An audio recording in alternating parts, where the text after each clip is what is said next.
She wasn't captured in war. She wasn't taken in the night by enemies. No, her own people sold her. For $5. And not even out of desperation, but to silence her. This is the story of Aylin, a Shoshone woman who dared to speak up against the powerful and was caged like an animal for it. Traded like property. Displayed like spectacle. In the town of Red Hollow, men laughed, jeered, and bargained over her body like she was livestock. One man even joked, "She got more teeth than my last horse. I'll give you $4 and a jug." Oh, but here's what no one saw coming. A silent stranger with a scarred jaw and a quiet rage walked straight through the crowd and bought her freedom with the same money others offered to own her. That moment didn't just change her fate, it exposed a truth far more horrifying. The cage wasn't the bars. It was the world itself. She didn't cry when they shackled her.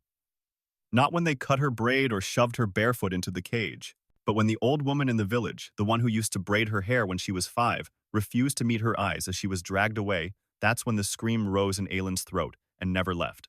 It got stuck there, and it stayed. The wind howled through Red Hollow like it was mourning something. But no one else was. The men stood around the rusted wagon, holding tin cups and tobacco-stained grins, watching her like an animal at auction. Her deerskin dress clung to her ribs, not out of modesty, but because hunger had stripped her down to bone. Her eyes, once the color of dark cedar, were now bloodshot and hollow, flickering not with fear, but with fury that had nowhere to go. $5? A drunk miner spat onto the dirt. "Hell, I paid more for a mule with a limp." The trader grinned. "Yeah, but this one don't need hay. She just needs—" He didn't get to finish that sentence. Aylin closed her eyes, clenched her jaw, and remembered what they'd done. They didn't just sell her. They erased her, stripped her name from prayer, burned her bedding, told the younger girls she was cursed for questioning a man's touch. They used her as a warning, and that's what made her dangerous. Not her fists, not a weapon, her memory.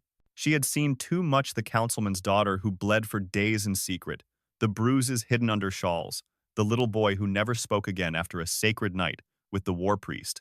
They all stayed quiet. Aylin didn't. That's why they sold her for $5, not because she was worthless, but because her truth was too costly to keep. She wasn't supposed to survive the trip. She wasn't supposed to look anyone in the eye. But that day, when Jareth Kane walked through the crowd and saw her face, something shifted. Not in her. In him. The coin flew through the air like a bullet meant for a different kind of justice. $5 hit the trader's palm with a metallic snap. The crowd laughed. "Enjoy your little savage cowboy," someone snorted. But Kane didn't even blink.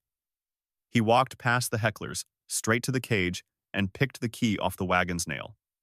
When the door creaked open, Aylin didn't move. She didn't flinch. She just stared. She expected orders. Hands.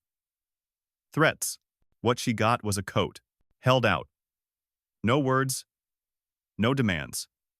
Just a choice. And somehow that hurt more than the cage ever did, because it reminded her of the thing she had almost forgotten. That freedom is terrifying when you've been taught to obey. They rode away without speaking. 3 hours of hoofbeats and dry silence. Her stomach empty. Her wrists still red. Her mind spinning with what-ifs. What if he was just quieter about taking what he wanted? What if this was just a longer con, but he never looked back? Not at her. Not at the crowd. And somehow, that became the first thing she could trust. She didn't know yet that this man had buried a wife and child on a hill he hadn't visited in years. That he hadn't spoken full sentences to another soul since the war. That he, too, had been betrayed by those who promised him peace. But she would learn. And when she did, she would understand the first rule of survivors. It's not love that binds us at first. It's recognition. If this story is making your chest tighten like it did ours while writing it, drop a "wow" in the comments and hit subscribe. And if it made you angry, good.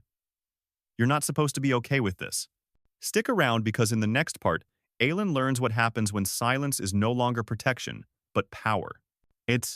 They reach the cabin just before sundown. Aylin didn't ask where they were or why he had brought her here. Part of her still believed this was temporary, that Kane would collect his silence, his reward, and send her back into the dust. But when he helped her down from the horse without touching her skin, When he laid his coat over her shoulders again before unlocking the door, something deeper cracked beneath the exhaustion. Inside, the air was still and honest. One room, one bed, a stove cold from disuse, and a picture frame turned face down on a shelf. He didn't offer explanations, just a basin of water, a folded cloth, and then he left her alone.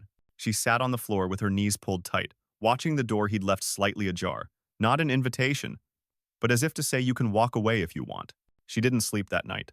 Not because she feared him, but because she feared herself.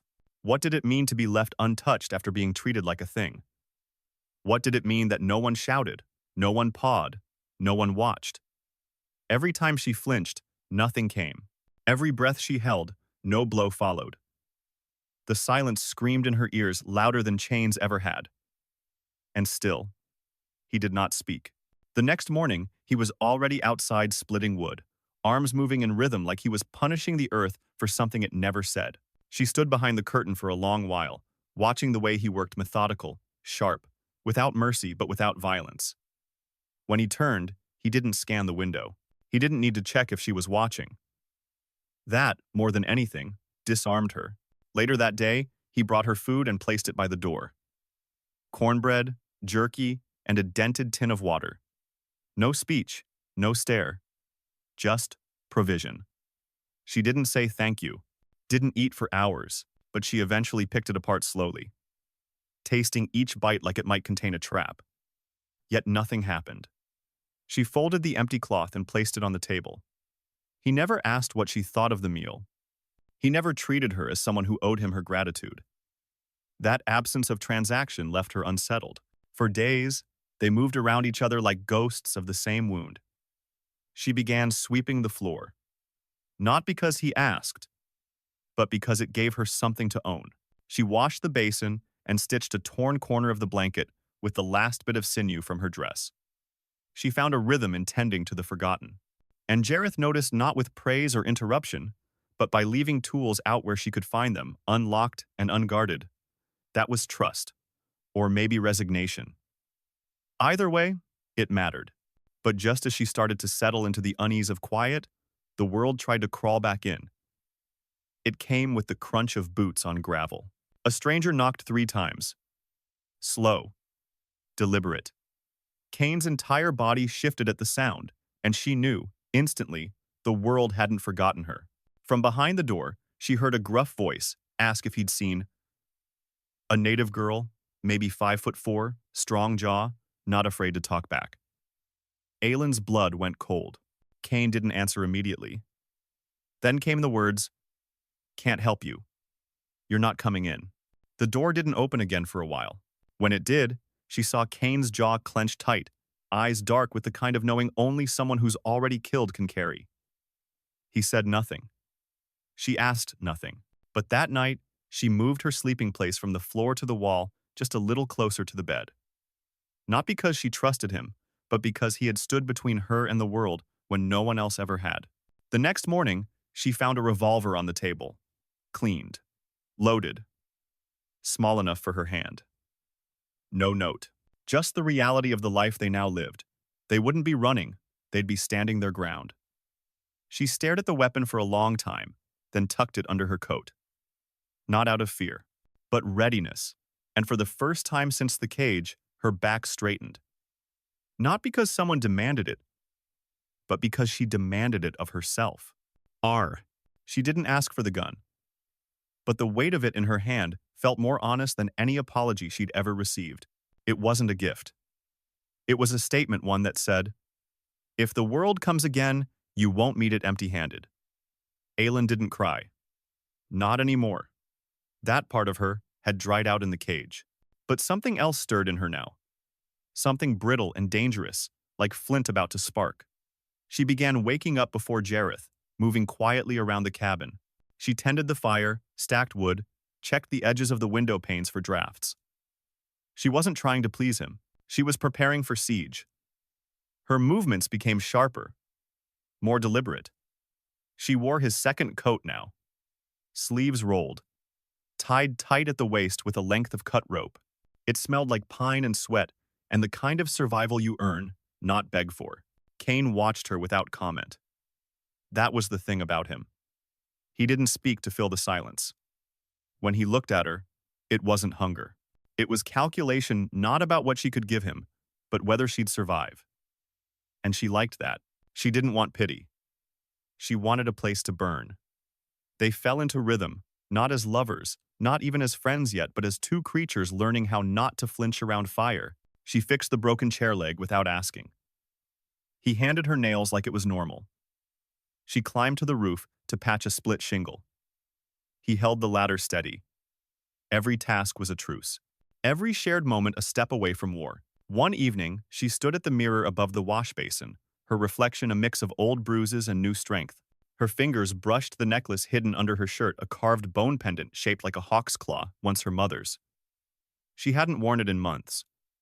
Not since the night she was dragged from her home. She didn't know why she put it back on. Maybe it was rebellion. Maybe it was grief. Maybe it was just the first step in reclaiming the pieces of herself they hadn't managed to sell. That same night, as the sun bled red across the ridge, she heard Cain curse under his breath outside. She opened the door and saw him crouched beside the chicken coop, one hand bleeding, the hammer dropped at his feet. She rushed forward instinctively, grabbed his wrist, and turned his hand over. The gash wasn't deep, but it pulsed. He looked at her with surprise, not at the concern, but at the speed. She'd touched him without flinching. She hadn't noticed either until that moment. She muttered, "Hold still," and let him inside. She cleaned the wound, wrapped it in a strip torn from her underskirt, and didn't say another word. Neither did he. But the way he looked at her after it wasn't soft, but it was new. Respect sharpened with awareness. Later, she sat near the fire mending the hem of her old dress not to wear it again, but because it deserved to be made whole. Cain sat at the table cleaning the rifle. The silence wasn't empty. It was full of something unspoken, thick as smoke. She finally broke it. "You didn't ask me why they sold me." He didn't look up. "Didn't think I had the right to." She nodded slowly. Then, quietly, "They said I talked too much, that I remembered things I shouldn't." He finally glanced at her, his voice low, rough. "Maybe that's what makes you dangerous." Her smile was tight. They were right to be afraid. That night, she didn't sleep on the floor. She lay on the bed, fully clothed, back to the wall, gun within reach. Cain took the floor without question. In the early hours, the wind picked up, dragging against the eaves like claws. She sat up in the dark, listening. Her heart didn't race. Not like before. She stood, stepped across the floorboards barefoot, and knelt beside him. He stirred, blinking up at her. "I'm tired of being afraid," she said, voice barely above breath. He didn't touch her, just moved over slightly. She laid down beside him, not touching, not speaking. But the air between them changed. It was no longer survival. It was proximity, willingness, a kind of trust more intimate than touch. The next morning, they worked side by side hauling feed from the barn. Her hands blistered, but she didn't complain. He offered her his gloves once. She shook her head. "I need to feel the burn." He nodded, understanding without needing to agree. That day, they shared lunch on the porch. Bread, beans, water, sunlight filtered through the brittle sky. And for the first time, she laughed. Not because of something he said, but because the silence didn't hurt anymore. It just was. And then came the letter. Folded and creased, pinned to the general store board. A bounty circular. Her name misspelled, but her face unmistakable. "Stolen property," it said. "Reward if returned alive." Cain didn't bring it inside. He burned it on the porch, ash drifting into the wind. She didn't thank him. But that night, when she laid beside him again, she reached for his hand. And this time, neither of them let go. If you made it this far and your heart's beating louder than it should, you're not alone. Hit that like button if this story deserves to be told. And comment, "I see her," if you believe no woman should be treated like a transaction. The next chapter will hit harder. Don't miss it. Winter came harder than either of them expected. It wasn't the snow that made it cruel. It was the way the cold settled in the bones, in the floorboards, in the spaces between words. Aylin had learned to wake before the frost cracked the glass, feeding the stove embers before the room stiffened with silence. By now, she knew how to bank a fire, how to gut a rabbit, how to split kindling without bruising her palms. She no longer flinched at the sound of boots on the porch or the crack of wood under weight. But safety is never permanent. It always walks a step behind you, looking over your shoulder. And one morning, when Jareth returned from the ridge, with his shoulders tense and his jaw set hard, she knew the silence had broken again. He didn't say it out loud, he didn't need to. The way he dropped the rifle on the table told her. Someone had asked about her. In town. Not by name, but close enough. Rancher out west took something that wasn't his. The man had said, casual-like, chewing on jerky. Heard he's keeping an Apache girl like a wife. Jareth hadn't reacted then, but he'd followed that man's boot tracks all the way to the edge of the tree line, made sure he left alone. Still, Kane knew how rumors worked. They didn't need proof to burn your house down, just breath and a direction. Aylin listened, standing by the sink, arms crossed tight. Her throat was dry, but not from fear. From fury. So they're coming? She asked. Kane nodded. Not sure when, but we're not waiting. That night, they didn't share the bed. They fortified the cabin. They reinforced the back window, loaded extra rounds, filled jars with oil, and soaked cloth in case they needed fire. There was no panic in the air, just preparation. And a knowing. The kind survivors always carry in their blood. Aylin packed a small satchel for the first time, not to run, but to be ready. Inside, she placed the hawk claw necklace, a stitched pouch of dried corn, the revolver Kane gave her, and her mother's last letter, the one she'd hidden in the folds of her dress the night she was taken. 3 days later, they heard hoofbeats in the snow. 2 riders this time. Both broad, slow-moving, one with a red scarf wrapped over his mouth. Jareth stood on the porch with the rifle resting in the crook of his arm.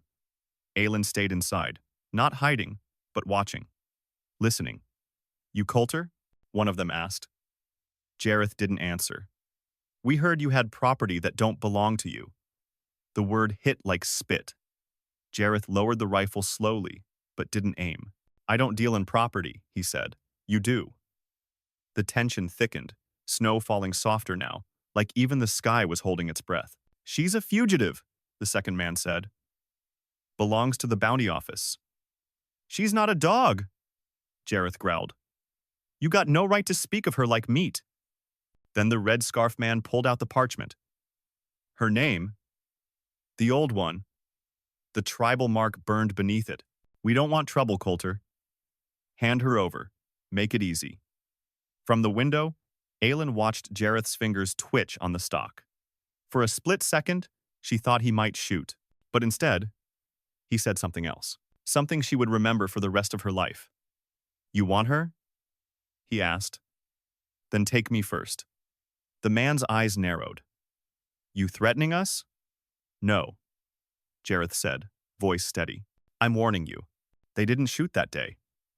Maybe it was the look in Jareth's eyes. Maybe it was the cold. Or maybe they didn't expect her to walk out the door beside him, her revolver at her side, coat open to show she wasn't afraid.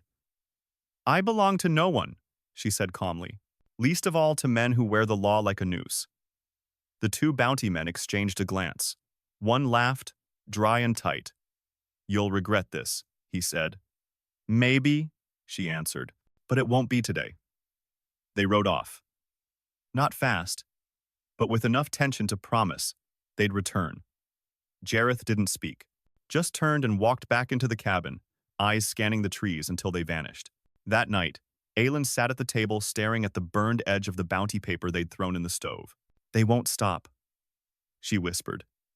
No, he agreed. But neither will we.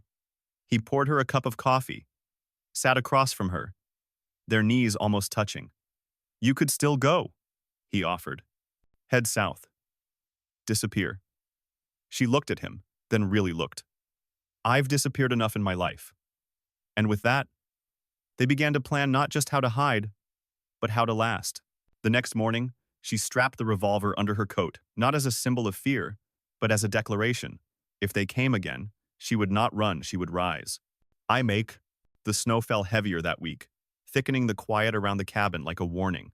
Every morning, Aylin would wake before first light, fingers numb but mind sharp, scanning the edges of the tree line for movement. They were living inside a tension that never settled, like a string pulled too tight but never snapping. Jareth built a second latch for the front door and moved the rifle beside the bed instead of the stove.